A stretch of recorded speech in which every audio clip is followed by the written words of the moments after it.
20 বছর আগে যুক্তরাষ্ট্রের নেব্রাস্কায় শিশু অ্যালেক্স যখন জন্ম নেয় তখন সবাই হতবাক হয়ে যায়। কান্নায় ভেঙে পড়ে শিশুটির বাবা মা, কারণ ডাক্তাররা পরীক্ষা নিরীক্ষা করে জানান শিশুটির মস্তিষ্ক নাই, অর্থাৎ মস্তিষ্ক ছাড়া জন্ম নিয়েছে শিশু অ্যালেক্স সিম্পসন।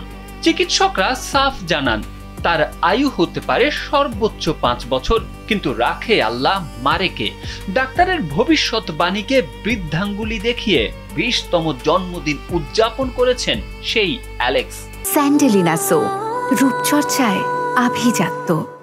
অ্যালেক্স সিম্পসনের জন্মের 2 মাস পর চিকিৎসকরা জানান তিনি হাইডারনেনসেফালি নামের বিরল রোগে আক্রান্ত।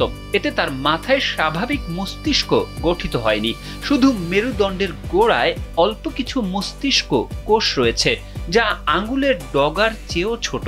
জন্মের সময় চিকিৎসকরা পরিবারকে বলেছিলেন অ্যালেক্স 5 বছরের বেশি বাঁচবেন না, কিন্তু সব হিসেব নিকেশ ভুল প্রমাণ করে তিনি 20 বছর বয়সেও সুস্থ আছেন।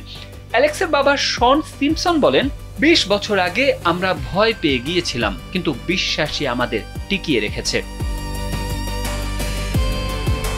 চিকিৎসকরা জানান অ্যালেক্সের মস্তিষ্কের যে অংশ দেখা, শোনা ও বোঝার কাজ করে তা নেই, তবু তার পরিবার মনে করে তিনি আশপাশের পরিবেশ অনুভব করতে পারেন। অ্যালেক্সের 14 বছর বয়সী ভাই এসজে বলেন, যদি কেউ তার আশেপাশে মানসিক চাপে থাকে অ্যালেক্স সেটা টের পায়।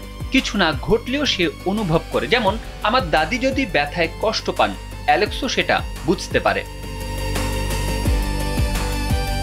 চিকিৎসকরা অ্যালেক্সকে জীবন্ত বিস্ময় অভিহিত করেছে জানিয়ে নিউ ইয়র্ক পোস্টে আরো বলা হয়েছে, এই ঘটনা চিকিৎসা বিজ্ঞানের ইতিহাসে অত্যন্ত বিরল এবং মানব শরীরের অভিযোজন ক্ষমতার অনন্য উদাহরণ।